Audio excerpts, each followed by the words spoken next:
Esto es una Luger P08, pero esta no es una Luger cualquiera.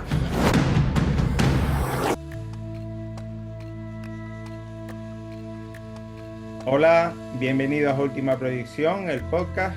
Hoy volvemos con otra película de plena actualidad, como es Luger, de Bruno Martín, protagonizada por David Sainz y Mario Mayo, entre otros grandes actores, producida por la Dahlia Films y The Go-Betweeners, con música de Levi Starr y fotografía de David Hebrero. La película se encuentra enmarcada en el thriller de acción y hoy, gracias a la colaboración del medio Culturalmanía, hemos podido traer al programa a su director Bruno Martín y su coprotagonista Mario Mayo, para que nos cuenten lo que les parezca, claro. Bienvenidos al programa, Mario, Bruno. Muchas gracias. ¿Qué tal? Buenas noches. Bienvenidos. O sea, perdón, bienvenido. ¿Qué tal? Buenas noches. Mira, ya que diga. Bienvenido tú, bienvenido yo. Empezamos bien. Primer corte. ¿Ves cómo hace falta cortar? Buenas noches, muchas gracias. Un placer estar aquí con vosotros. Buenas noches, muchas gracias. Gracias por venir. Bueno, mi primera pregunta es ese nombre de Santo 117, que es como llamaron al polígono en la película, que se vende en la película como el más grande de España, pero que es ficticio, claro. Y es, como bueno, de España, de Europa. De Europa, es verdad que es de Europa, sí. Y que toma como referencia Cobo Calleja, ¿no? Que es uno que está en el sur de Madrid, por lo que pude leer. Bueno, es que hemos dicho muchas cosas ya de este polígono. Sí. Yo creo que lo que se ha quedado, a lo mejor alguna cosa residual, es que hubo una primera versión de guión que quisimos emplazarla en uno de los polígonos más grandes de Madrid, que es Cobo Calleja. Lo que pasa es que nos obligaba a tener un montón de orientales, de gente oriental, de figurantes, de actores y tal, y en Madrid era muy complicado, nos complicaba mucho la producción. Entonces decidimos inventarnos un polígono totalmente ficticio, que fuera excesivamente grande como para que supusiera una ratonera, un claustrofóbica, un laberinto para los personajes principales. Porque claro, esos son, no sé de cuántos kilómetros estamos hablando de polígonos, pero ustedes cerraron varias calles, quiero decir, por ejemplo, hablaron con el ayuntamiento y dijeron cerramos esto, por días, por lo que sea, o no cerraron nada y fueron a rodar, que no sé si eso se puede hacer en esa zona, no sé, como yo de rodaje no entiendo, por eso te pregunto, ya que tengo la oportunidad. No, bueno, tuvimos a las espaldas un buen equipo de producción con lo justo y necesario, pero no nos hizo falta nada y se organizaron muy bien y creo recordar que todo estaba en orden. Otra cosa es que molestásemos más o menos, ¿verdad, Mario? Con los coches y las cámaras por ahí. Claro, al final no puedes cortar un polígono que tiene vida propia, entonces era complicado, pero sí llamamos mucho la atención porque íbamos con la cámara adherida al coche, un equipo importante de gente, entonces quieras que no, nos hacíamos notar. Pero lo que era cortar, imposible. No hay posibilidad de hacer eso porque eso conlleva muchas cosas económicas y de paralizar un polígono eso es difícil. Así que bueno, también te digo que por otro lado lo hacíamos jugar a nuestro favor para que ese polígono tuviera vida y que se notara una vida real. Sí, que por ejemplo en la cafetería esa, la típica de los menús y tal, ahí no hay ningún transeúnte, ¿no? Quiero decir, son todos o extras o son actores, no está todo preparado. Sí, creo que en la cafetería inicio hace cameo el guionista, el co-guionista Santiago Taboada, hace cameo Jerónimo Velasco, que es el del making of, hace cameo Guillermo Cabot, que es el otro coproductor, que no lo hemos mencionado al principio, pero es un coproductor que tiene, su productora es Farsis Productions, que también junto con la Dahlia de Go-Betweeners coproduce Luger, y creo que nadie más, pero vamos, ahí hay 3 cameos importantes y todos serán parte del equipo, sí, por supuesto. Sí. Mira, una cosa que se me olvidó en la presentación es que el guión es tuyo y de Santiago Taboada. Que estuve leyendo, bueno, y en alguna entrevista también, que duró 3 años la escritura de ese guión, que se te iban ocurriendo cosas y tal a medida, pero esa idea de lo del polígono ya venía de atrás, ¿no? Sí, a ver, por partes. El guión se tardó 3 años en escribirlo, básicamente porque no había ninguna productora, ninguna mayor detrás que nos metiese prisa ni que esperase ese guión. Es decir, lo escribimos nosotros un poco por voluntad propia, por querer dar ese salto, pasar de la webserie al largometraje, ver qué tal nos iba en el mundo del largometraje, con los festivales y tal, a ver de qué éramos capaces. Entonces lo tomamos con mucha calma porque no teníamos un horario de oficina establecido. Había meses que podíamos escribir, otros meses que por trabajo, por atender no solo a nuestro trabajo, sino a nuestra familia. Yo tengo una cría pequeña que acababa de nacer en aquel momento, entonces íbamos escribiendo mientras podíamos. Yo hacía cosillas de actor mientras, tenía que viajar mucho. Entonces, bueno, yo creo que ese tiempo involuntario hasta llegar a terminar el guión creo que hizo que diéramos muchas vueltas al guión para intentar pulir todas las costuras, todas las cicatrices que pudiera tener para que ese guión, que tampoco inventa la rueda, fuera un guión que tuviese 2 elementos básicos: que empatizase con los personajes para que pudiese sufrir con ellos, y que fuera una historia sin fisuras. Y creo que ambos lo tienen. El secreto fue el tiempo. Y luego lo del polígono, es que yo llevo obsesionado con rodar con los polígonos desde que era un chaval. Mario, que ha hecho un montón de cortos conmigo, vamos, llevamos haciendo cortos desde que somos chavales. Sí. ¿Cuántas veces habremos rodado un polígono, Mario? ¿Cuántas veces? Sí. Ya, o sea, ya unas cuantas. Y de hecho, varias webseries de las que habíamos hecho anteriormente, en alguna de ellas, por ejemplo, la de Survival Zombie, ya habíamos grabado en ese polígono industrial en alguno de sus callejones. Por lo y que el Jaurianic sí. Vamos. Entonces al final es algo que a Bruno le obsesiona mucho, pero de forma bonita, no de forma extraña ni rara, sino que le llama mucho la atención ese tipo de lugares. Pero no porque vaya buscando nada raro, sino porque visualmente le emociona. También hemos sido un poco poligoneros, Mario, en nuestra adolescencia. Un poco poligoneros hemos sido de todas maneras. Claro, somos gente criada en los 80, y los 80 la cultura pop tiene un fuerte vínculo industrial, con la estética industrial, tanto los videojuegos, videoclips, como películas. Entonces, yo desarrollo una especie de gusto extraño por esa especie de paisaje que además me parece que es un background. En nuestra película el polígono es un personaje más prácticamente, y es un background que además es como internacional, ¿no? Es muy parecido un polígono aquí en Madrid que en Berlín, que en Wisconsin, ¿sabes? Entonces es como esas líneas rectas, esas fugas infinitas, esa suciedad, eso a mí me parece muy, muy estético, y me parecía que era el sitio ideal para que Tony y Rafa desarrollasen sus tropelías, ¿no? Sus aventuras. Bueno, que la peli luego leí que estaba basada en varios videojuegos, pero más el Rogue Starve se llama el videojuego. Yo creo que de los que dije muchos, o sea, por esto lo basan muchos, pero hay uno que se llama... Era el Final Fight y tal. Sí, hay uno que se llama Taugturf. Vale, sí, yo lo dije. Es una especie de... Sí, no pasa nada, pero ibas por ahí, es que el nombrecito se las trae, ¿eh?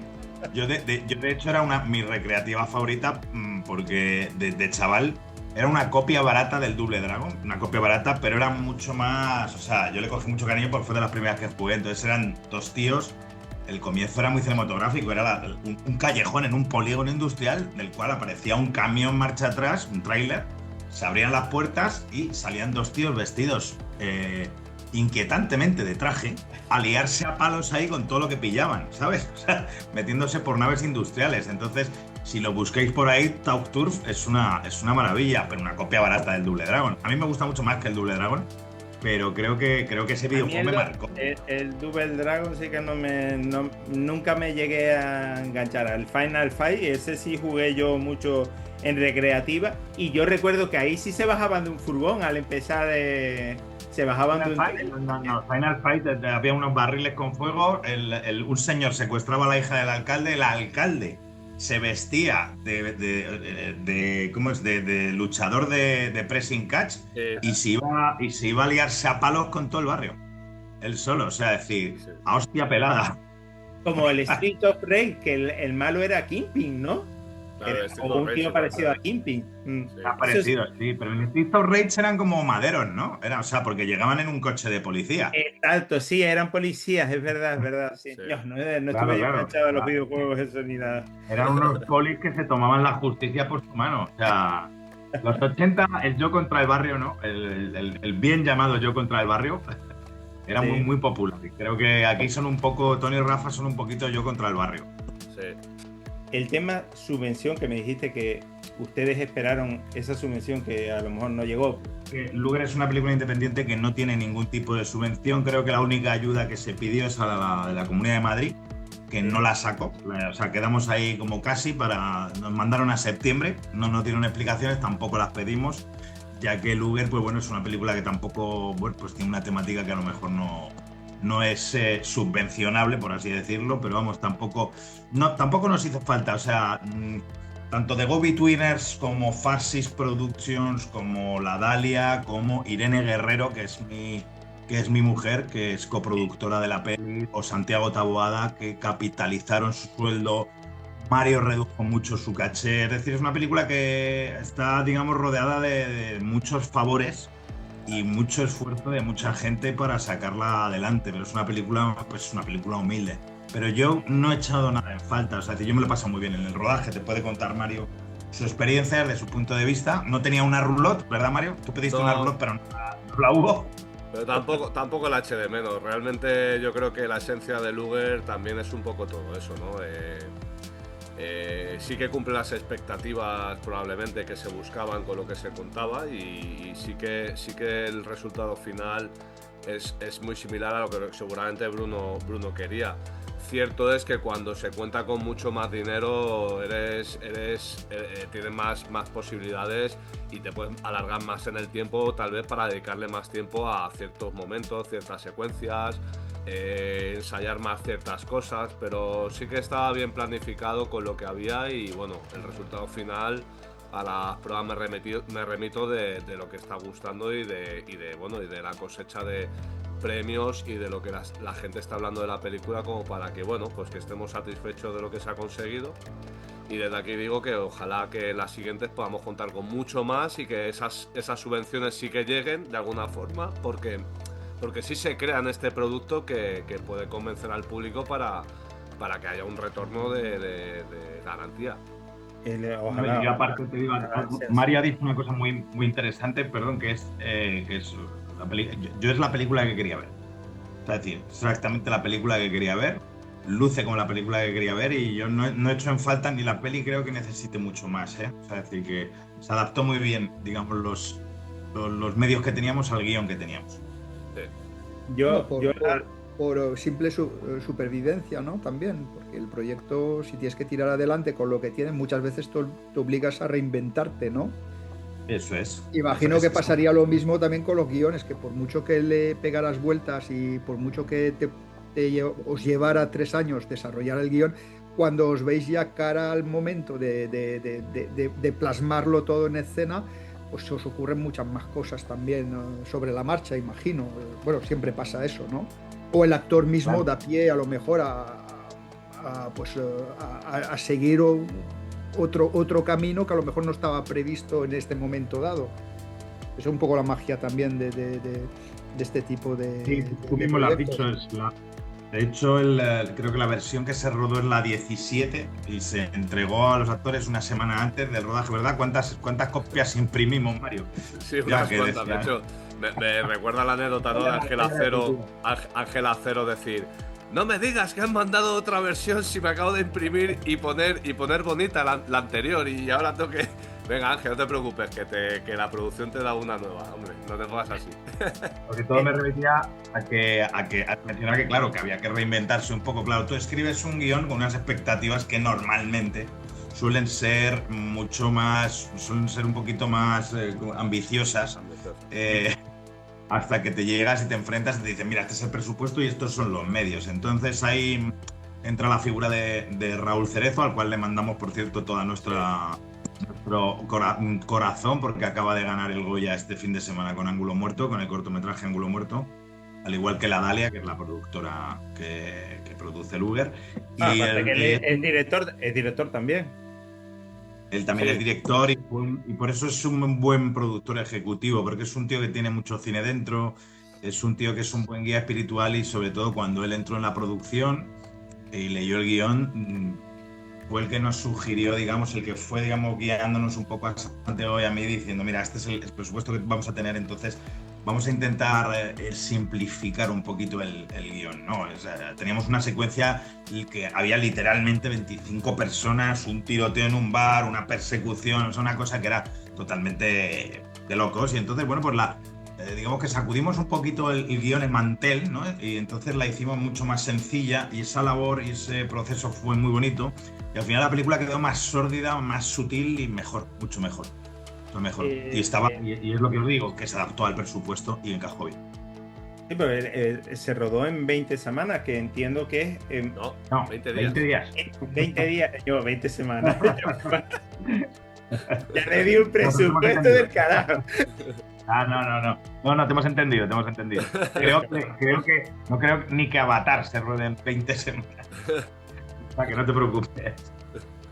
Luego se pegan 10 años para editarla, pero lo que es rodarla, pues en 20 días, que entiendo que es bastante corto o a lo mejor un apresurado. Hombre, ¿tú qué dices, Mario? Si hubiéramos tenido 3 ditas más, 4... Claro, esto es lo que estábamos hablando antes, que al final sabemos a lo que nos exponemos con lo que hay, entonces hay que planificar muy bien todo un rodaje para que no se te vaya de días, porque cada día de rodaje es dinero, entonces al ser una peli independiente necesitas ajustar muy bien todo, tener todo muy bien planificado, muy bien pensado para que llegas a rodaje y no perder tiempo. Y hacer todo lo que quieres hacer en ese abanico de días. Entonces, teniendo eso bien claro y bien atado, lo demás que se podría haber hecho en 23 y más a gusto, por supuesto. Pero bueno, realmente yo recuerdo que íbamos... No tenías esa sensación de angustia, de hostia, que no llegamos. Probablemente Bruno en algún momento sí la sintiera como director y es normal. Pero yo como actor nunca sentí ni vi a nadie estresado por decir, hostia, que vamos a palmar y esto no sale.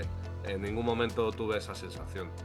Elaboré un técnico muy detallado para, como ha dicho Mario, llevar bien los deberes hechos, tanto la planificación con el director de foto, la ayudante de dirección y arte, como con los actores. ¿Que pudo haber sido más tiempo? Sí, seguramente, pero bueno. Y siempre tenía planes B para cuando palmábamos. Cuando yo a la hora de comer sabía si íbamos a poder ir con el plan A o con el plan B. Y muchas veces era con el plan B. Así que bueno, siempre se llegaba. El tema es que tú montaste la película y prácticamente, por lo que te he escuchado, no aquí, sino en otras entrevistas, prácticamente no quitaste nada. Pues mira, la película se rodó eso en 20 días, el 1 de junio, se rodó en mayo de 2024, el 1 de junio se empezó a editar y yo creo que junio, julio, fueron 7 semanas. La penúltima semana de julio ya estaba el primer corte de la película. Y creo que se han desechado 2 minisecuencias. Hay 2 minisecuencias que irán en el Blu-ray que sacará, la edición que sacará estupenda el 79. Y aparte de llevar un making, trailer, teaser y un montón de cosas, llevará esas 2 pequeñas secuencias que, tras mucho sopesarlo y con todo el dolor de nuestro corazón, tuvimos que quitarla porque no cumplían las expectativas y tenía que ser todo lo que hubiera en la película que no fuera totalmente imprescindible, tenía que rozar la excelencia o si no, no estaría. Así que sí, muy poquito, hemos tirado muy poquito material. Eso es, bueno, yo que vi la película en el Festival Calavera y bueno, que fue a presentarla David Sainz. Sí. Y recuerdo que cuando salimos él estaba allí, le felicité por la película y tal. Yo mi sensación cuando yo empecé a verla, ya había alguna crítica en Film Affinity y bueno, yo iba sin ninguna expectativa, yo, bueno, a ver una peli y tal, ¿no? La película empieza y yo digo, bueno, pues esto es una media comedia, ¿no? Y yo no había visto Os Reviento. No, estuvo en el Calavera, que no sé si tú estuviste en ese Calavera. Sí, yo estuve en 2023, estuve allí, sí. Vale, pues yo ahí no pude verla, porque iba viendo otras pelis. Al final tienes que ver primero las españolas, que son las que más tardan luego en llegar. De hecho, han sacado algunas españolas. Yo llevo 10 años yendo al Calavera. Y de las españolas hay algunas de las primeras ediciones que yo todavía no he conseguido esas películas. Total, que me pongo a ver la película y tal. Y digo, bueno, esto parece una comedia y tal, ¿no? Y claro, como era todo planos cortos, súper rápido y tal, frases afiladas y tal, ¿no? Entonces, como yo no había visto Reviento, pues ya la vi aquí en casa y me gustó bastante también, que tú eres productor ahí, Bruno, ¿no? Y... Sí, coproductor. Exacto, sí, coproductor. Y nada, la película me dejó impresionado, ¿eh? Yo no es porque les esté haciendo la entrevista y va a hacerle la pelota a estos tíos y tal. La película impresionante, ¿eh? De hecho, a mí no me parece una película de acción, sino más bien un thriller con acción. Pero es un thriller. Sí, es un thriller con pinceladas de acción, no es una película de acción al uso. Pero mira, ahora que sacas incluso esto como Reviento, hasta puedo decir que Luger tiene un salto de calidad en muchos aspectos que a mí mucha gente me viene y me lo dice y me agrada, porque al final dice, joder, vamos creciendo las producciones de este entorno que nos gusta este cine, y vamos creciendo las producciones en base a que pasa el tiempo, ¿no? Pasan 2 años y hemos hecho una peli más completita, con muchas más cosas y muchas cosas mejores y más pulidas. Por lo que yo creo que es lo que te decía antes, que eso es un dato a que estamos haciendo las cosas bien para que podamos seguir evolucionando en esta línea, ¿no? Exacto, sí. El tema que yo leí en un artículo, porque para preparar el podcast pues nos leímos varios artículos, ¿no? sobre la peli, sobre Os Reviento también y tal. Y decía que Luger mejoraba los errores de Os Reviento, pero yo es que vi Os Reviento y para mí esa película no tiene ningún error. Bueno, sí tendrá, pero son errores quizá conscientes incluso. Claro, a ver, en defensa un poco de este cine en general, ¿no? De este cine yo lo que siempre digo es que es un cine que sobre todo lo que busca es un entretenimiento, ¿no? Que no te haga pensar demasiado en las tramas, que tal vez Luger sí tiene más elaboración en toda la trama, porque sí que hay más detalles, muchos más detalles, que sí que están muy bien hilados. Sin embargo, en Reviento a lo mejor no está tanto. Lo que pasa es que en Reviento, digamos que la finalidad un poco de esa película es voy a ponerme una peli de hostias, de cachondeo y de gente que sale aquí escaldada, ¿no? Entonces, sí, una gamberrada, lo que sea. Una gamberrada, eso es. Luger es más fina, es una peli mucho más fina, con más propósito de seguir un camino de guión más elaborado, más detallado. Por eso tal vez la diferencia de Luger y Os Reviento es que Luger ha tenido un proceso mayor de guión en tiempo, y Os Reviento ya os digo que no lo tuvo. Para nada, o sea, para nada. Tenemos esto, vamos a por ello. Yo siempre digo que Os Reviento, a ver, la comparan mucho porque primero Mario es prota de las dos y yo estoy en la parte técnica de ambas. Yo soy coproductor de Os Reviento y productor también de Luger, pero realmente son dos pelis que no tienen absolutamente nada que ver. Es decir, eso es. Es decir, absolutamente nada que ver en muchísimos aspectos. Es decir, es cierto que ambas tienen un tono socarrón, ambas son un par de películas macarras, pero también ambas son un entretenimiento. O sea, es decir, Luger es una película que es un viaje, te pretende llevar a un viaje, ni te hace pensar ni te hace dejar de pensar. Es decir, te mete en un viaje, lo que quieres es que empatices con unos personajes y lo pases mal con ellos. O sea, que vivas la historia con ellos y que atravieses todos los momentos, que te alegres con ellos, que grites con ellos, que te sorprendas con ellos y que cuando van a un pozo de mierda absoluto te sumerjamos en él, claro. Entonces, bueno, es como casi como una peli de terror. Digamos, los amantes del terror nos gusta, o sea, decir, pasarlo mal, ¿no? O sea, decir, somos un poco más soca, ¿no? Pues con Luger pasa un poco lo mismo. O sea, eres un poco más soca, pero en el fondo hay algo que te complace de ver aquello, ¿no? Entonces creo que Luger pues te atrapa de principio a fin, y es cierto que es una película que va tan rápida que a la gente se le pasa enseguida, y ha visto aquí que parece que ha pasado 200 años, ¿no? Y parece que cuando ves la peli parece que te acaba de pasar un autobús por encima, porque es tan rápido y tan... que a lo mejor, a ver, yo solo la he visto una vez, me hubiera gustado para hacer el podcast verla otra vez, pero bueno, no hay posibilidad, ¿no? De hecho, quería preguntarte si la película en sí se ha estrenado. Sí, estamos, pues mira, con Mario, ¿verdad? Hemos estrenado la película el 17 de enero en Madrid y lo que hacemos es una gira. No es un estreno en cines al uso, porque no queríamos repetir un poco, digamos, lo que... Os reviento, perdón, vuelvo atrás. Os reviento fue una masterclass. Todo en esta vida es una masterclass, porque Luger será una masterclass de la siguiente que hagamos. Pero en Os reviento, por ejemplo, sí tuvo un estreno convencional en cines. De hecho, creo que salimos, Mario te lo dirá mejor, pero casi en 40 salas, ¿no? En torno a 30 salas o así estuvo. Claro, ¿qué es lo que pasa? Que para mantener esas salas llenas durante semanas necesitas necesitas músculo, una infraestructura que se traduce en dinero, básicamente, para, digamos, poder, digamos, promocionar y que esas salas sean rentables. Entonces, bueno, pues no queríamos repetir la experiencia con Luger y lo que hicimos fue idear que es un paso por cines que fuera, que estuviera a la altura de la película, que fuera digno para la película.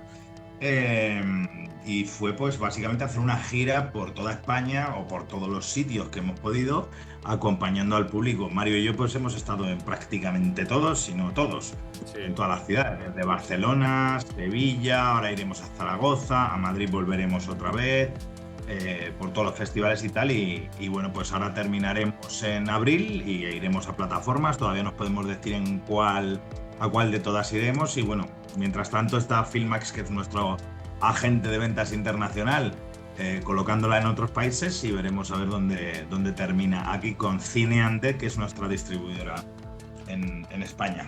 Bueno, para mí lo más importante, porque yo en plataformas es que casi no veo películas. Yo es que tengo una colección de películas muy grande y a mí me gusta comprar cine. Yo me voy a comprar Luger, que de hecho Ediciones 79 te la venden en Ediciones 79. Yo no te la venden en ningún otro lado, y es lo que me gusta de ellos. Y la verdad que como hablas directamente con los vendedores de allí, eso me gusta comprar más a una tienda pequeña que comprar en Amazon, pues las cosas como son, ¿no? No, pues podemos asegurar que va a ser una edición completísima. Van a ir toneladas de horas de extra geniales, y van a ir 4 o 5 chuches muy guays. Muy guays, pues, o sea, de extras. Así que estamos todos deseando ver esa edición.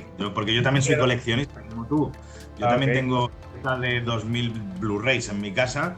Y ahí quiero tener también el Luger, me hará mucha ilusión, desde luego. Bueno, leí en un artículo que eras una enciclopedia de cine, que yo me lo imaginaba al ser director y guionista y tal. Bueno, como cualquier otro que le apasione el cine, ¿eh? Tampoco te creas tú que... Sí que se me da muy bien las fechas de la película, porque tengo buena memoria espacio-temporal.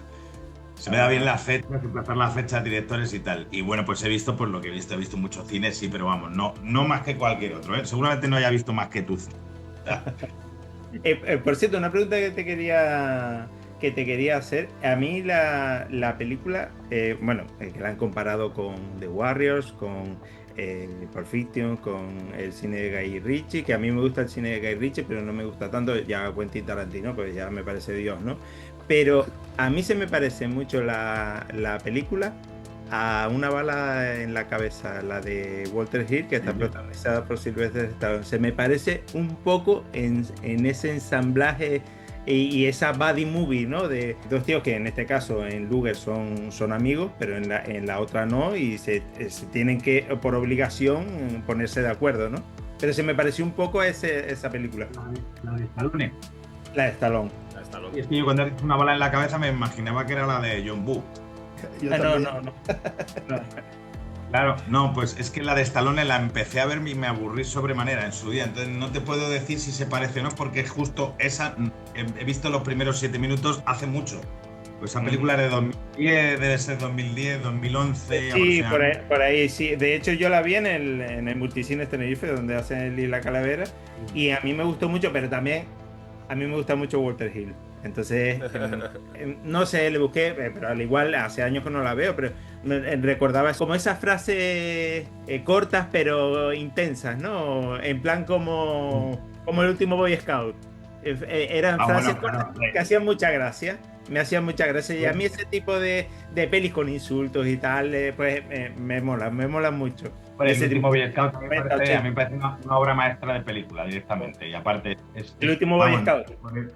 No por excelencia, porque pues, es una buddy movie, ¿no? Total, Sí. pero tiene todo lo que tiene todos los elementos de buddy movie total y todas o sea, no puede ser más soez, no puede ser más violenta, no me puede molar más esa película. Desde luego. Pero bueno, hablando de Walter Hill tiene muchísimo que ver, ya no solo con The Warriors, ya tiene que ver, yo qué sé, con 48 horas más, ¿sabes? O sea, por ejemplo, por ponerte un ejemplo así de buddy movie total de Walter Hill. Es que hay muchísimas referencias. Normalmente, bueno, mira, el tiempo de los intrusos. Sí, por ejemplo, sí, por ejemplo. De hecho, muchas veces hay veces que estoy que vuelvo a ver una película y después de haber hecho lo que fuera dije, mira, esto lo saqué de esta peli, no me acordaba, o sea, lo tenía aquí almacenado. Claro. Y ni siquiera sabía que era esto. Sabía que era de algo, pero no sabía de qué. O sea que al final todo sale de otra película o de otro libro que hemos visto o de un videojuego que hemos jugado o de incluso una canción que hemos escuchado.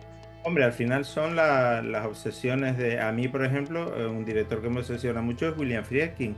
Yo es que haría solo podcast de ese director. No sé si han visto el William Friedkin Cut, que es el documental sobre sus mejores películas, ¿no? Pues, eso es una maravilla, escucharlo hablar a ese hombre. Luego lo escuchas bueno, ya porque murió, ¿no? Pero lo escuchas que él hacía presentaciones de sus películas antiguas en salas de cine y tal, ¿no? En Estados Unidos. Y eso era una maravilla, oírlo contar historias de cómo él había rodado tal escena. También eran otros tiempos, ¿no? Y quizás más permisivos. Más permisivos de temas de pedir permisos, ¿no? Esas cosas, es que él no los pedía y directamente hacían lo que creían, ¿no? Sí, hombre, a ver, hay cierta permisividad. A ver, las reglas están para saltárselas, ¿vale? Entonces, con que haya un papel del ayuntamiento, tú ya mejor, si has dicho que ibas a rodar aquí, también puedes rodar allí. No pasa nada, ¿no? Siempre hay que hacerse un poco el tonto a veces, ¿no? Vale. Oye, pues mira, me han dado muchas ganas de ver otra vez Una bala en la cabeza y este documental que me dices, ¿no? Es un documental. Sí, es un documental. Sí. Y se hace muy ameno porque él habla de... A ver, se ve que era muy dado bueno, a mí me hubiera encantado, por ejemplo, entrevistarlo. Pues, un tío muy dado a hablar... Bueno, yo porque no sé inglés, ¿no? Pero por ejemplo, Manuel Díaz de Mesa, que está escribiendo un libro sobre Walter Hill, o ya lo terminó, no lo sé. Él pudo entrevistar a Walter Hill, fue a Estados Unidos y lo entrevistó. No sé si una o varias veces. Entonces, claro, eso... Tú dices, menuda maravilla. Lo que va a hacer ese hombre va a ser fantástico, ¿no? Eso de... Me han dicho, Walter Hill escribía guiones para Sam Peckinpah. Exacto, sí. Bueno, el de la huida lo escribió Walter Hill. Bueno, Walter Hill con otro, o tuvo la idea Walter Hill, y no sé si de Alien también estaba metido Walter Hill. Sí. Ahora mismo no pondría la mano en el fuego porque no puedo responder a esa pregunta con... Sí me suena que está metido en algo, pero no recuerdo en cuál, pero sí me suena. Pero bueno, puede ser que fuera productor ejecutivo. Mira, una cosa que quería preguntar. Ustedes, al sacar la película en el Festival de Estrasburgo, el tema de Francia... se suele hacer este tipo de cine. Sí. No solo cine gamberro, sino un tipo de cine que ellos vienen del polar, ¿no? Pero sí un tipo de cine, pues como El Embolado, o ya más serio en plan policíaco, como el de Luger, por ejemplo, ¿no? Que también tiene sus cosas así de trama policíaca, ¿no? Por ejemplo, aquí en España, que en Francia gustara tanto la película, nosotros aquí en España podíamos haber sido así si no hubiera salido lo de la ley Miró en su momento, que paró todo ese cine de explotación, ¿no? Que había en su momento, que era el cine de Paul Naschy, el cine que pudiera ser policíaco, de thriller. Fíjate, esta pregunta, quien te la iba a contestar muy a fondo es Raúl Cerezo, ¿verdad? Que muchas veces el productor ejecutivo, porque muchas veces en alguna otra entrevista que ha estado él, precisamente lo que habla de esto, ¿no? De la ley Miró y de lo que dañó bastante este tipo de cine cara a esas subvenciones y que se hiciera más este cine como se podía ver, como se hacía antes, ¿no? Porque teníamos pelis, había pelis de este tipo, en España se hacían, pero es verdad que en Francia se hace muchísimo, y de películas de los bajos fondos, por ejemplo El Odio es una de las películas de bajo fondo más conocidas francesas, y hay películas que ni siquiera conocemos, que de repente yo, que me gusta friquear el cine francés, me encuentro con algunas joyas que dices, fíjate, esto es policial, bajos fondos, guetos de barrios parisinos que te encuentras. O sea, sinceramente creo que pudo perjudicar un poco a este cine, porque se ha tendido mucho más a dar subvenciones al cine más social, con mensajes sociales, con mensajes de ese tipo, ¿no?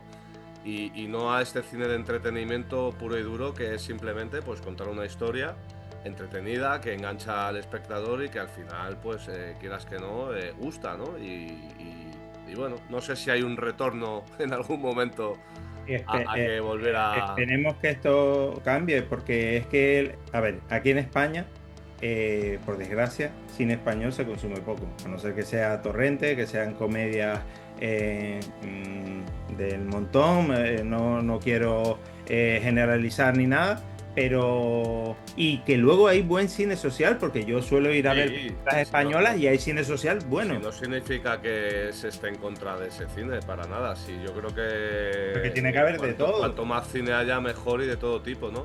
Porque hay hueco para todo, pero efectivamente el abanico ahora mismo no es tan grande. Vamos, no es que lo haya respondido, sino que ha dado su opinión recientemente, para mí, el genial Juanma Basculloa, que por cierto estuvo en el estreno en Madrid, un tío majísimo, le pude conocer, creo que le gustó la película y le deseo mucha suerte además con su película, con la del mal. Y creo que tuvo una pequeña polémica hace relativamente poco, ¿no? Con este tema un poco. En Horizonte, sí. Pero a ver, que él habló lo que él creía, que yo lo que él comentó, yo lo opino también. Pero porque yo veo mucho cine español, ¿no? Luego yo leí un artículo que lo ponía para ir, pero decía, no, es que él dice que no recibió subvención, y sí recibió. Y él no dice en ningún momento en el reportaje que él no haya recibido subvención, sino que él habla de una forma que hay de cine aquí en España, que o cambia o estás por eso que quiere todo el mundo, el woke ese que nombra él, o te quedas fuera de esas subvenciones y tal. Pero no lo sé, yo pedí, en un momento no dice que no haya recibido subvención. Nosotros pedimos solo una ayuda, que era la de Madrid, y no nos la dieron. Entonces tampoco te puedo decir, no, a mí no me han dado ninguna subvención. O sea, esta película Luger la hemos pagado Irene y yo, sobre todo, que es mi mujer, Irene Guerrero, que le dije, oye, vamos a invertir todos nuestros ahorros. De hecho, me han hecho alguna entrevista y ha habido comentarios de... Porque en este país hay gente muy inteligente, pero también hay mucho cuñado, esto hay que decirlo, y están emperrados con lo de las subvenciones y tal, y nos meten a todos en el mismo saco, que ponían, mira el vividor este con las subvenciones. No, perdone, señora, que la película la he pagado yo con mi dinero. Eso para empezar. O sea, que yo no voy a permitir a nadie que me diga el tema de las subvenciones. Entonces, yo las subvenciones tampoco me voy a meter mucho, porque ni las conozco bien, ni sé cómo van, ni nada por el estilo. Yo lo único que sé es que a mí no me las van a dar. Eso te lo puedo asegurar. Y que efectivamente, como ha dicho Mario, y bueno, que no, y como dijo Basculloa, que no es una opinión, es que es una realidad, es que se destina a un cierto tipo de cine, y a otro pues no interesa por lo que sea. Entonces, bueno, pues yo ahí, como a mí no me lo han dado, pues tampoco me voy a meter. A mí, con que me dejen hacer cine y tampoco se metan mucho conmigo, con eso, porque yo no molesto a nadie y yo hago mis cosas. ¿Sabes? El día que me den una subvención, genial, porque esa subvención se empleará para hacer la película con más medios, contar a mejor una historia que requiera más medios, y sobre todo para pagar a la gente, que es que la gente cree que las subvenciones van y se la llevan dobladas los directores y los actores y tal y cual. Los actores tienen su caché, directores tienen un caché, pero la inmensa mayoría de los trabajadores del cine malvivimos de esto, y tienen unos sueldos precarios, unos horarios muy jodidos. Entonces, pues eso, son altas y son trabajo y tal. O sea, que no es aquí que se lo gaste la gente en, perdón la expresión, putas y farlopas, ¿sabes lo que quiero decir? Sí. O sea, Que aquí que en el cine se curra y se curra mucho y desde muy temprano, ¿eh? O sea, mucho y desde muy temprano. Exacto. Mira, querías decir algo, Mario, perdón. No, que al final eso de generalizar no está bien y sobre todo es muy fácil tachar a la cultura muchas veces de esas subvenciones, pero en el mundo hay otros sectores mucho más subvencionados que lo que pueda ser la cultura, que además siempre ese dinero es para un retorno al Estado, porque se gasta en sueldo de gente que luego hace la compra, que tiene que pagar sus hipotecas, que etc, etc. Entonces ese dinero vuelve, ¿sabes? Esa subvención vuelve.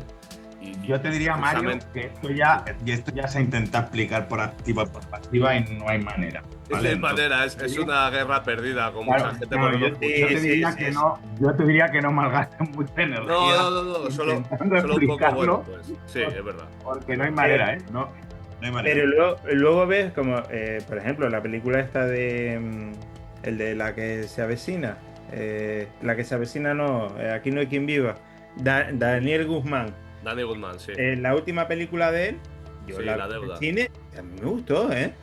La peli está guapa. Y es cine de género también. Lo que pasa es que él mete el rollo social, pero es cine de género también. Sí. Es una buena película. Y tiene subvención.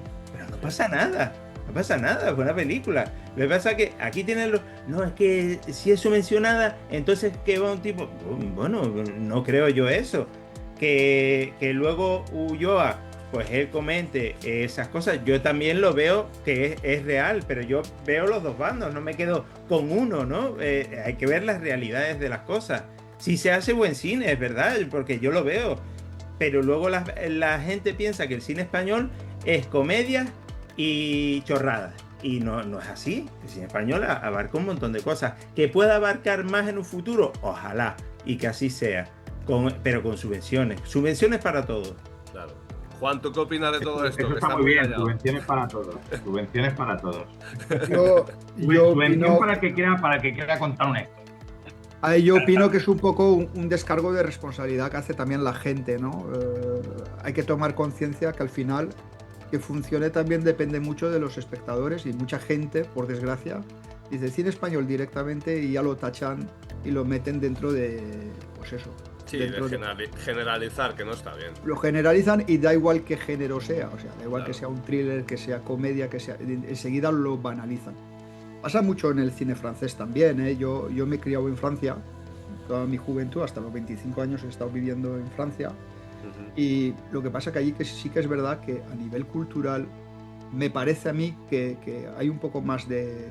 O sea, se financia más y se apoya más este tipo de proyectos. Sobre todo, por ejemplo, en música, se escucha mucho en la radio como que ponen unos cotas y obligan a que se imita música francesa.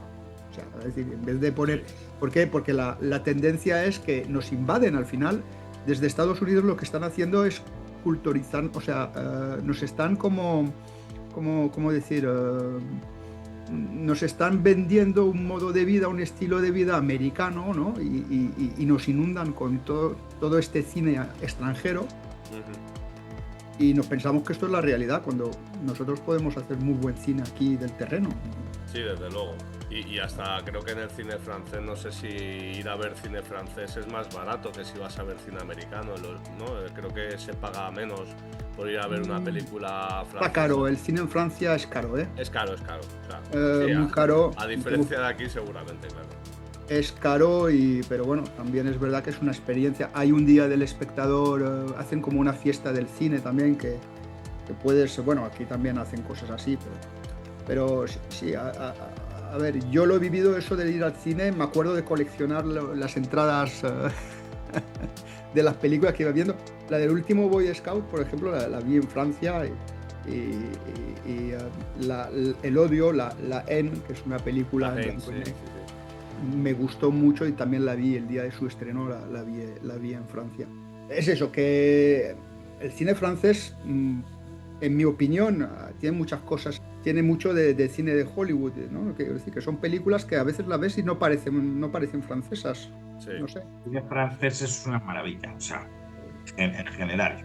Y el español también. Excepto las 8 comedias al año del año francesas, pero pero con los franceses haciendo acción, los franceses haciendo violencia y terror, agárrate los machos, cuidadito, ojito con ellos porque son los más gamberros, los más macarras, y no les tose nadie. Y de hecho hay un personaje que a mí me gusta mucho que es Luc Besson, que Luc Besson dijo, Luc Besson que dijo, que nosotros también podemos hacer estas cosas. O sea, y no necesitamos tampoco que vengáis a explicárnoslas, Claro. O sea, Pero ahí sí. Taken, o sea, es decir, incluso las de Transporter, que son cine de explosión de entretenimiento puro y duro, perfectamente hecho. O sea que, yo qué sé, o ya te vas a cosas un poco más bestias, como pueda ser Gaspar Noé, o como pueda ser. Luc Besson, por ejemplo, Luc Besson ya casi en Francia ya no lo consideran francés. Ya. Es que ya es un director americano. A mí hay una peli que me encanta, una de mis pelis favoritas es El Gran Azul. Sí. Me encanta esta película con Jean Reno, de las primeras pelis que vi de él. Y esta película que me encanta, es preciosa. Pero Luc Besson ahora mismo es que ya ahí ya es una liga, ya es que el hombre... de hecho, esta última de Drácula ha hecho polémica también mucho en Francia, porque dicen que el cartel que ha utilizado para promocionar la película es como un plagio de un fan. Es un fan de... Sí, un fan que hizo un cartel y se ve que prácticamente es idéntico al cartel. Bueno, cosas que pasan, ¿no? Pues mira, a Luc Besson le ganamos en Isla Calavera. Pero bueno, yo no he visto la de Drácula, pero sí es verdad que me decía la gente, mira, mejor no vaya y tal. A mí me ha encantado toda la primera parte, me parece una preciosidad, pero después ya toma unos toques, no sé si la habéis visto. Yo por lo menos no la vi, pero por eso, y como habían más películas, digo, mira. Con las gárgolas y todo esto ya se me hace un poco, no la acabo de ver, o sea, me he quedado ahí, no sé por qué he descolgado ahí y ya. Pero bueno, vamos a apoyar el cine español. Exacto. Hay muy buen cine, habrá muy buen cine. Esperemos que siga así. Vosotros pues, sois leal a... Ya sois toda una referencia, un modelo a seguir. Uno de los reductos que tiene que salir para adelante. Una pregunta que quería hacerte, Bruno. ¿La película se rodó con sonido directo? ¿O fue posteriormente? Porque es que se escucha muy bien tú sabes que a veces incluso ha habido algún comentario, a veces, no, mira, a ver si vocalizan bien y tal, pero no, es que la película se escucha muy muy bien. Sí, el sonido directo está a cargo del gran Dani Bravo, que además es un tío que va sin ayudante, o sea, es decir, su ayudante José, Mario. Sí, José Toral, José Luis Toral. José vino un par de veces que no podía Dani, pero vamos, Dani iba solo, no tenía ayudante, iba con el boom y microfonando a 8 actores a la vez, y el sonido directo y la primera mezcla de sonido y primera versión de diseño de sonido la hizo él. La remató el Pertigosaurio, Martín, pero se hizo un trabajo de captación de diálogo de la leche, y creo que, me parece que se tuvieron que hacer... ¿Cuántos ADRs has tenido que hacer, Mario? Nada, 2 a lo mejor, y uno era por tener la opción y tal, o sea, muy poco, sí. Totalmente sí, y poco más, no ha habido que hacer prácticamente nada, o sea que... Y otra pregunta, ¿se usaron especialistas en la película o era porque Mario, sé que tú haces artes marciales o deportes de contacto y tal, entonces estás más acostumbrado, pero luego se ve a David, David tiene en la escena de la secuencia del furgón, ¿no? Que no vamos a contar nada, pero luego tiene una escena con una chica, yo dije, vaya pedazo de pelea más bien coreografiada, ¿eh? Claro, golpe, corta, golpe, y claro, queda espectacular, ¿no? Y encima medio oscuras, medio entre sombras y tal.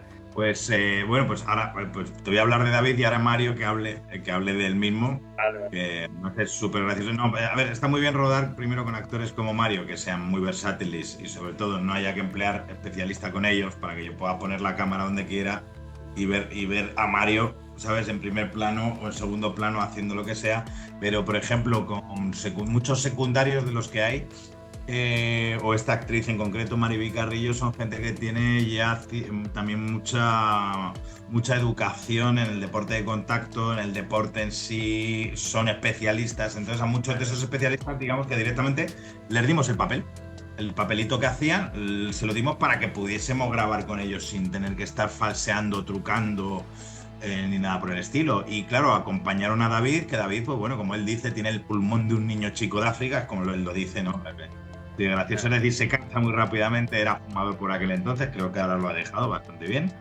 Pero bueno, se adaptó bien, ¿no? Era un poco quejica, ¿verdad, Mario? Era un poquito sí, quejica. a veces se nos quejaba un poco, pero porque eso va en la natura de David. A él le gusta quejarse así de habitual. Pero luego el tío se pone los machos y tira para adelante siempre. Sí. De hecho, creo que la secuencia donde a lo mejor lo pasó un poco más jorobado fue la del autobús. Que bueno, ya se verá, ya que no haya visto la peli entenderá por qué, pero hay un señor muy grande que le hizo una resistencia interesante. Y era lo que él más miedo temía, ¿no? De a ver si aquí... Pero bueno, salió todo muy bien, él muy a favor y ya está. Y al final, pues el resultado ahí está. Perdona, ¿ibas a decir algo, Bruno?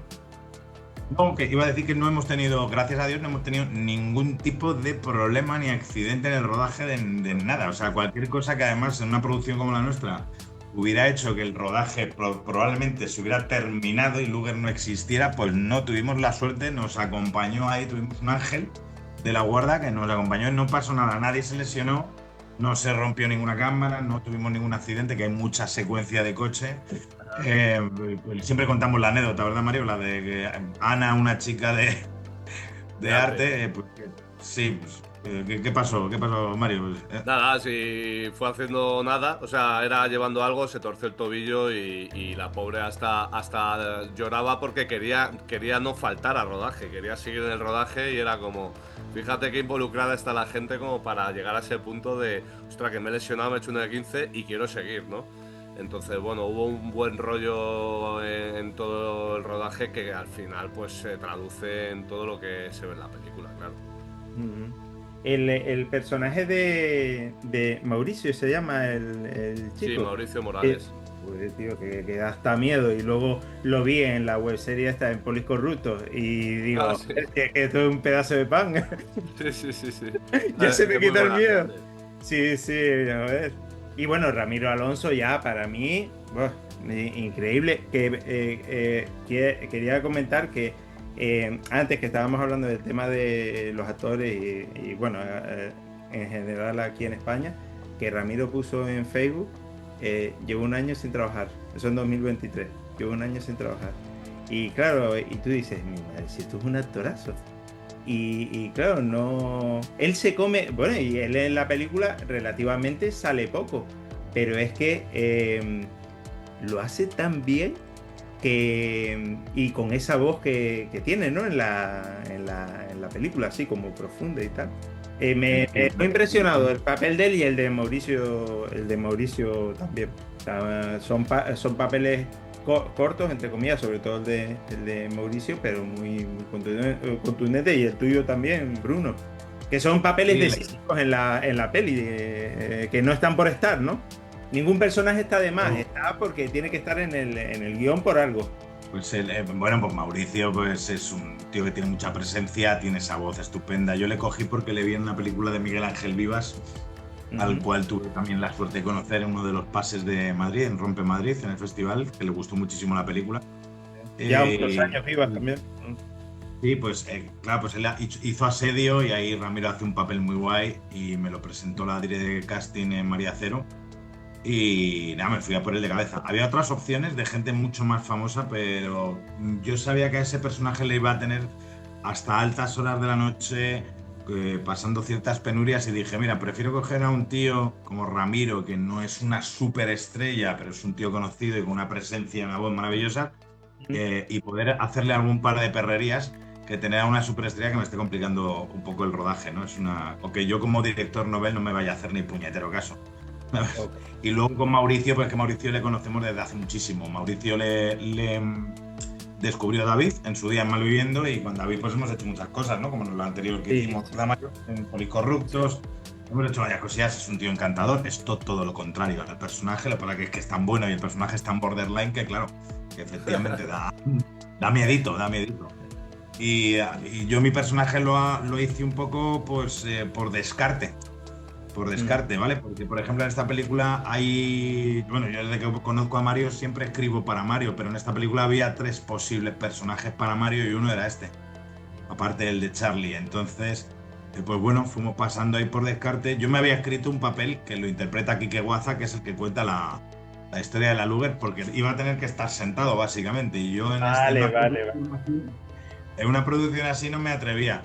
Pero bueno, teniendo todo el apoyo que había delante y detrás de la cámara, también tengamos en cuenta que yo confiaba también mucho en tener de coprotagonista a David, porque él también es director. Entonces él sabía que tenía cierto permiso para cuando me viese asfixiado, o si tenía él, digamos, alguna forma de mejorar la secuencia o lo presente, podía hacerlo, ¿no? Bueno, como casi todos. Y entonces al final, pues por descarte, porque se cayó el actor que al final tal, no sé qué cuento, pues hice a Charlie, que le conocía bien, me parecía un personaje sencillo de hacer para mí, tenía cierto encanto, cierto romanticismo y bueno, pues eso es como salió al final. Está fenomenal.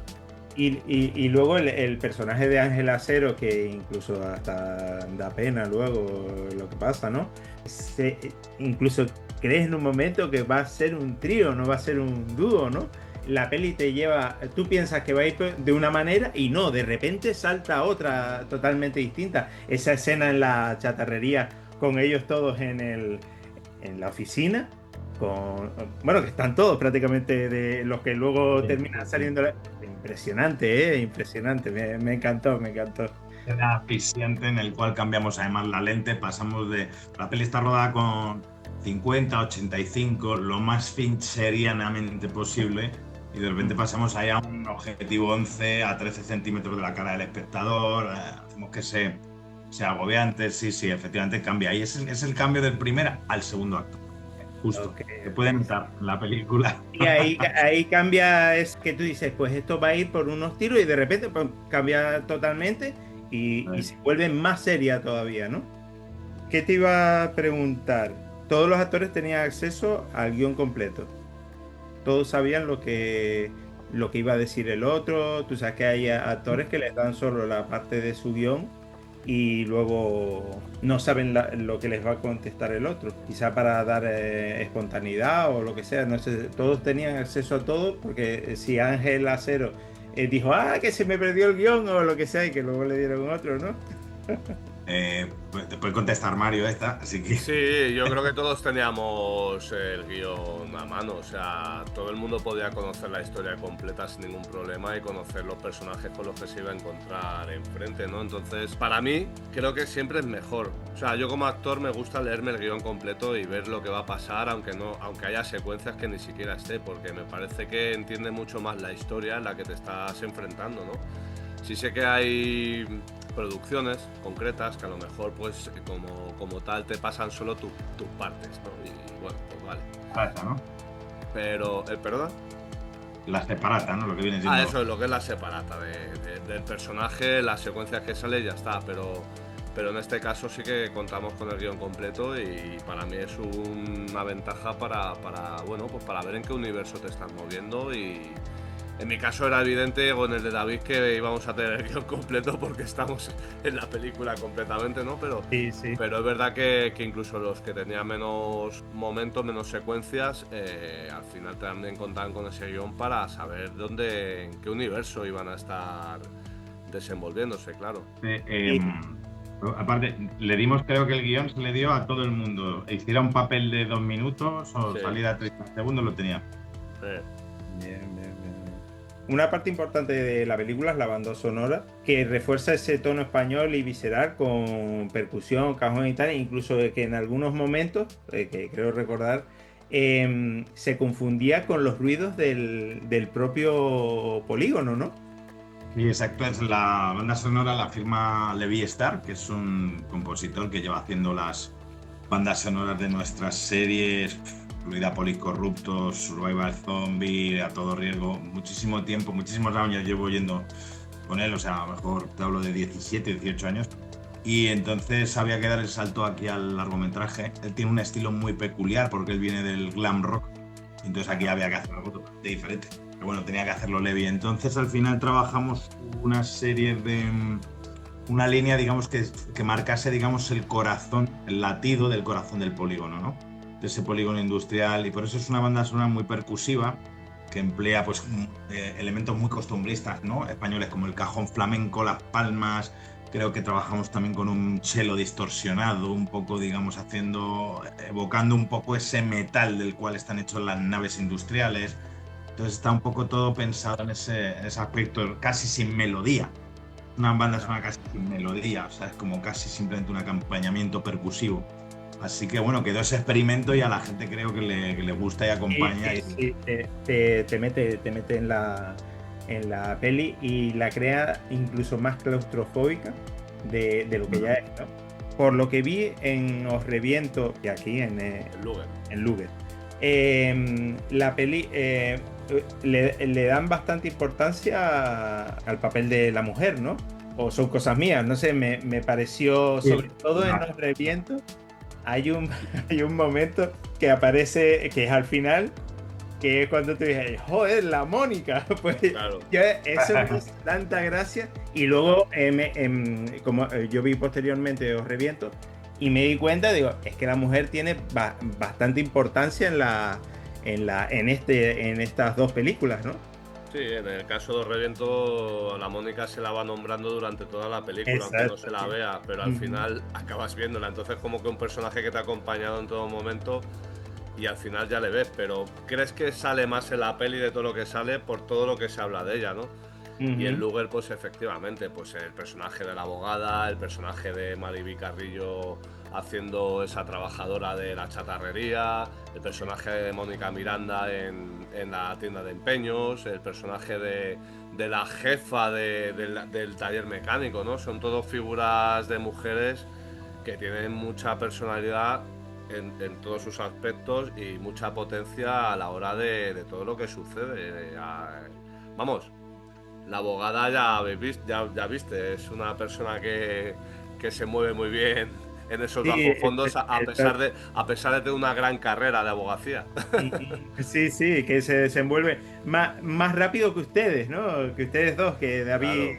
Claro. Y fíjate hasta la secuencia en la que Bruno está con David en el bar, ¿no? Tenemos ahí una camarera que es la puñetera jefaza del lugar. O sea, esa es la que tiene ahí los pantalones, ¿no? Como se dice, tiene los pantalones del matrimonio. Por mucho que el tío sea un tío duro, no, la dura es ella, que hostias, que es la que nos achanta. Tú a mí no me achantas, mamarracho, ¿no? Que dice algo así. Un poco lo que contaba Mario ahí. O sea, realmente Luger es una peli en un mundo masculino, machista, es un mundo de hombres. Muy de obrero, de la construcción, de la chapa y del hollín. Pero las 5 o 6 mujeres que salen tratamos de que estuviesen muy empoderadas, es decir, que no tuviesen, digamos, ningún tipo de miedo a todos estos personajes rastreros, malvados que salen, de todos estos supervivientes, ¿sabes? Entonces las hicimos unas supervivientes. Entonces, efectivamente, toda mujer que sale en Luger está empoderada de una manera que no muestre miedo, no lo tema, aunque lo tenga, ¿sabes? Entonces, sí, son muy, muy diferentes entre sí, pero son muy divertidas. Efectivamente, como ha dicho Mario, pues no se achantan de nada. Claro. El tema de... Pero porque me perdí. Pues es que entró mi hija, perdón. Tranquilo, no te preocupes. Sí, ya están acostumbrados, ¿no? Ya se me fue lo que iba a preguntar. Que la webserie Policorruptos, yo vi la película es la webserie, ¿no? Están los capítulos unidos, entiendo. A ver, esto es una idea loca de Mario que tuve que hacer y que me dio mucho trabajo, pero la puede contar él. Pues mira, lo que es Policorruptos realmente se pensó como para hacerlo como webserie, que es como realmente lo estuvimos moviendo desde un inicio por festivales. Ahí vamos a festivales de webseries, que antes se movía mucho festival de webseries, a día de hoy ya prácticamente no hay. Y entonces hubo una oportunidad de presentar un paquete de películas a Prime Video. Y bueno, pues le dije a Bruno, oye, ¿tú qué opinas si cogemos todos estos capítulos que sumados y haciendo un pequeño limado, que tú eres un crack limando cosas, lo hacemos versión peli y lo intentamos colocar aquí? Y así sucedió. Y de esa forma pasó a Prime Video, y de Prime Video luego también la cogieron en Filmin. Y bueno, pues ahí sigue, creo, en Filmin.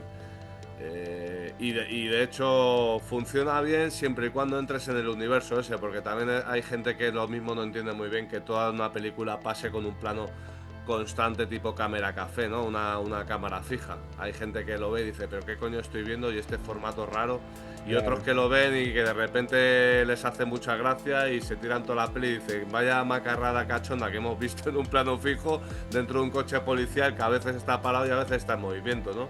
Y siempre está entrando y saliendo personajes de él. Entonces es un poco la gracia de Policorruptos. Y bueno, que ahí también... Polis, o entras o estás dentro o la odias, ¿sabes? No tiene Exacto. más, pero si estás dentro te va a encantar. Sí.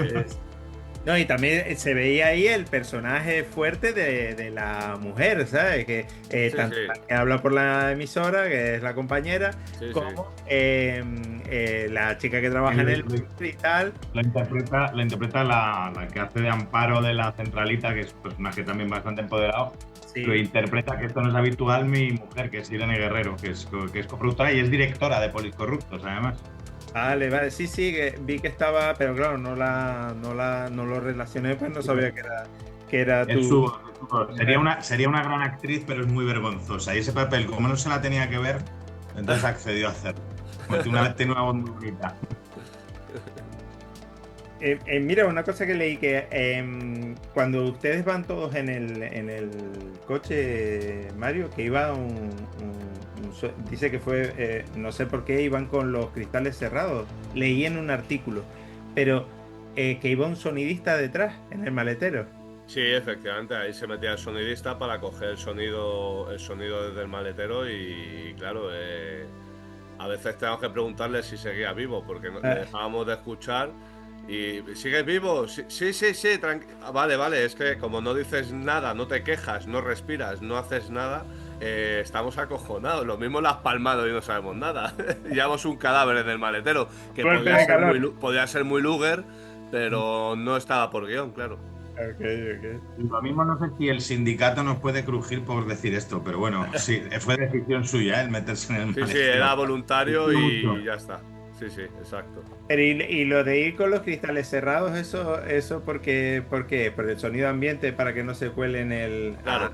Claro, la película está rodada en un polígono, está rodada en el P29 de Collado Villalba y es un polígono pues como cualquier otro que tiene mucha vida. Entonces, claro, la película está rodada, o sea, cuando va Mario conduciendo en el coche, lo que se había dicho es al ayuntamiento se le pasan una serie de rutas que tú vas a llevar porque vas a ir con un coche que va a tener una cámara pegada o a un lateral o la va a tener pegada en el frontal. Entonces pues claro, rodábamos en movimiento, o sea, es decir, pasaban camionetas, pasaban autobuses, pasaban de todo. Entonces claro, eso para el sonido pues es demoledor, claro.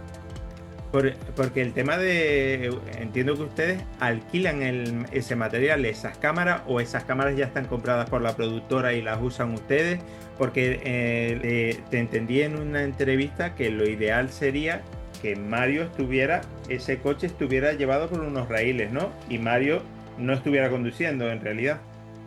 Sí, a ver, lo ideal es el Camera Car, el Camera Car, que es, digamos, que va el coche arrastrado casi por una grúa, digamos, al nivel del suelo, ¿vale? Entonces va el set de dirección va adelante, yo voy viendo lo que está pasando detrás, etcétera. Eso sería lo ideal, pero no teníamos dinero para ello, así que Mario conduce. Yo voy normalmente en un coche delante o detrás, intentando mantener la distancia con el coche para que no se vaya la señal del Teradek y yo pierda la imagen de lo que está pasando dentro. Sí. Y así se hizo prácticamente todo. Un coche de producción delante u otro detrás escoltando, y vamos dirección delante y el coche de producción detrás, digamos, para intentar mantener al coche siempre de alguna manera escoltado, ¿no?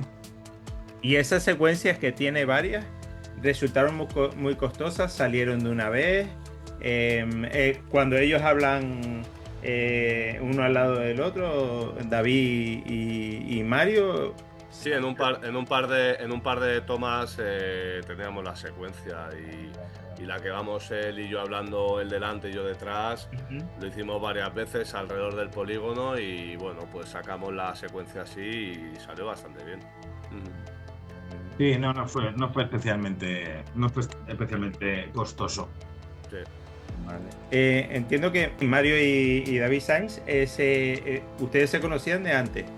Sí, ya nos conocíamos anteriormente, pero digamos que aquí en Luger como que, bueno, ya tuvimos más contacto los dos y surgió un poquito más ese feeling que, bueno, nos llevamos bien, pero digamos que hubo mayor unión a partir de entonces, claro. Sí. Vale. Lo de usar la Luger, estuve leyendo que Bruno tienes un amigo que sabe bastante de la Segunda Guerra Mundial y de la Primera Guerra Mundial y te dio como ese MacGuffin, ¿no? Para usarlo en la película. Bueno, no es exactamente así. Yo tengo un amigo que se llama Miguel Sevillano, que estaba más en los agradecimientos de la película y que es un tipo que yo me encontraba en un bar al que solía ir, que se llama el Límite Rock Bar, de un amiguete mío que se llama Alejandro, Alex, el Límite le llamamos, que además nos echó una buena mano a localizar allí en Villalba, pero es un tipo muy conocido allí. Entonces Miguel Sevillano pues es uno de los parroquianos de ese bar, igual que yo, y entonces a mí me gustaba muchísimo quedarme a escucharle hablar de cosas de la Primera Guerra Mundial, de la Segunda Guerra Mundial. Él es un experto en todo ello. Y por supuesto en los nazis. Entonces pues él me contaba historias de los nazis y tal, y yo simplemente lo de la Luger es que es una pistola, es un elemento icónico que a mí siempre me ha gustado mucho ver en todas las películas, que salen 250.000 películas, ¿no? Entonces yo cuando encontré el MacGuffin, que además Luger es una película que nació con el título, o sea, es decir, no dimos mucha vuelta. Yo le dije a Santi, quiero hacer una película que trata sobre esto de unos tíos que se encuentran una tal, y va a ser una Luger y se va a llamar Luger la película. O sea, lo tenía clarísimo desde el principio. Entonces pues lo conté a Miguel Sevillano y le dije, oye, necesito crear una idea, o sea, necesito, digamos, documentar esto que pasa y mezclarlo, digamos, con personajes reales. Pero lo que es la historia que cuentan en la película es ficticia. Es básicamente unos tíos que van a suicidarse porque les queda solo una pistola y, claro, siempre tiene que quedar uno en pie. Y el último dice, pues me voy a ir, porque se arrepiente, ¿no?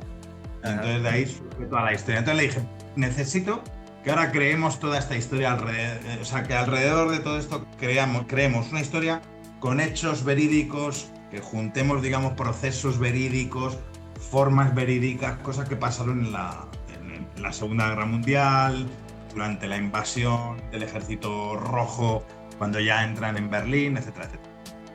Hay una peli de John Frankenheimer que está protagonizada por Michael Caine, que ahora no recuerdo el título en español, pero es The Holcroft Covenant, y tiene una parte del guión que es de la Segunda Guerra Mundial, que cuentan algo de eso, de una pistola, tal, no sé qué, que se van suicidando todos y tal. Y el último no se suicida. Una cosa así pues era. Me acabo de recordar. The Holcroft Covenant se titula. Pues la voy a... Esta no la tenía, a lo mejor sí la he visto y quién sabe, la tengo ahí en el disco duro. No es un peliculón, pero bueno, está bien. Quiero decir que ahora la ves y está bien. Curiosa, una peli curiosa. Yo lo que os he dicho, que el Luger no inventa la rueda, simplemente que te cuenta una historia de una manera, digamos, pues eso, sin fisuras, sin costuras y de una manera, digamos, en la que empatices con los personajes para lo que está pasando. Pero vamos, que lo que ve en Luger ya lo hemos visto en 250.000 películas antes. Pero a mí sí me parece muy original todo lo que pasa en Luger, aunque lo puedas haber visto. Es la forma de contarlo. Exactamente. Y que ninguna escena está de más, sino cada escena está porque tiene que estar. Eso es lo que a mí me parece más importante y lo que para mí es el cine en particular para poder disfrutarlo, ¿no? Claro, entonces no echaste de menos ninguna secuencia, ¿no? En la película. No, que yo recuerde. No es una pregunta de examen, Si no la echaste de menos, entonces las 2 secuencias que quitamos de la película estaban bien quitadas. Bueno, tendré que verla cuando compre el Blu-ray. Te contaré. Ahí ya me dirás, pero seguro que me dan la razón. La verdad que sí. O no. A lo mejor digo, pues podías haberla dejado. ¿Por qué a lo mejor por un tema de ritmo, ¿no? ¿Las quitaste o...? Sí, por un tema de ritmo, un tema de acting, un tema de efectos especiales. Había una que tenía que haber una química entre 2 personajes que no llegó a existir. De hecho, el propio David Sainz fue uno de los que me dijo, oye, tío, quita esta secuencia, no funciona.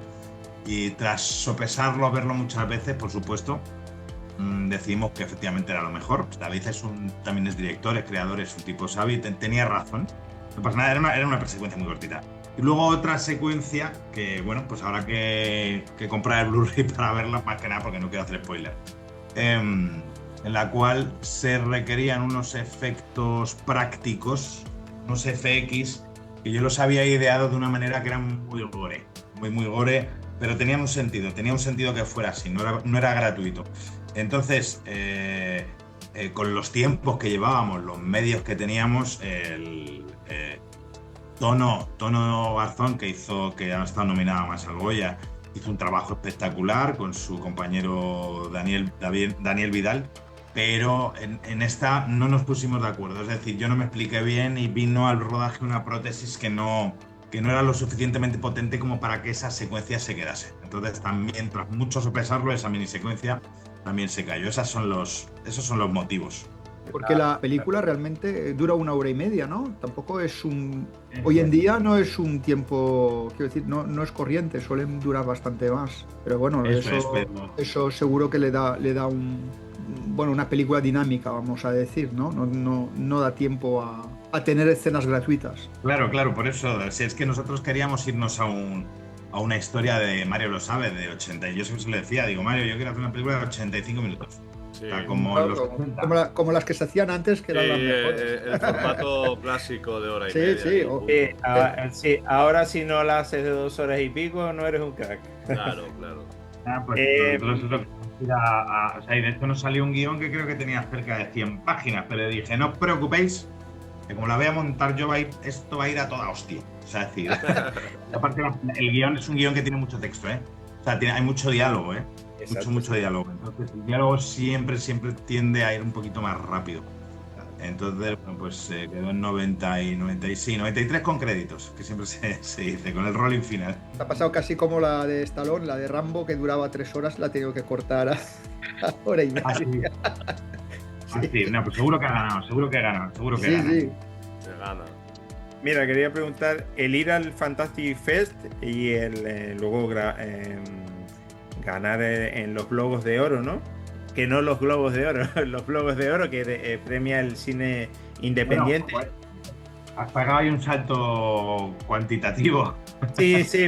Tenía las preguntas desordenadas, lo siento, ¿no? No te preocupes. Que hacer la presentación, que fue la primera presentación de la película en el Fantastic Fest en Austin, que fue una pasada para ustedes. Luego en Estrasburgo, en Isla Calavera, Sitges, el fanzine en la Universidad de Málaga, creo que fue. Y luego ganar todos estos premios, tanto en los Globos de Oro como en el Festival Isla Calavera. Todo esto, ¿qué sensaciones crea todo esto? Estar viajando, viendo que es reconocida la película, que ustedes están en las proyecciones y sienten que la gente aplaude la película y está encantada con ello. E incluso tú llegaste a comentar que había gente que lloraba con ese final, ¿no? Sí, hombre, te puede comentar Mario, que también se ha venido a todos los viajes, ¿sabes? A ver, el recorrido de una peli independiente y de género de este tipo, al final lo que necesita es un poco esto, ¿no? Un recorrido de festivales en los cuales, si conseguimos premios, hace que suene más, tengamos más entrevistas, tengamos más repercusión dentro de nuestros límites, que es lo que hablábamos antes de lo económico, ¿no? Entonces, todo esto nos favorece para que la película pues genere un cierto interés, sobre todo dentro del mundillo Hay gente que tiene más fandom del cine de género y están más pendientes, pero hay mucha gente que no. Entonces intentamos llegar también a ese público que no es tan fan, pero que, ostras, hay una peli que está sonando que es de género thriller, que tiene tintes de acción, pero que es un thriller tal, y que nos puede meter un poco en ganarnos ese público también, ¿no? Todo este tipo de... Este recorrido está precisamente diseñado para conseguir esto.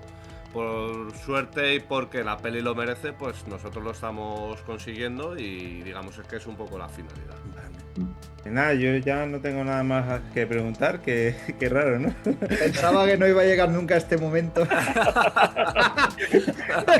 También que Mario se tiene que ir y estaba medio apurado por eso.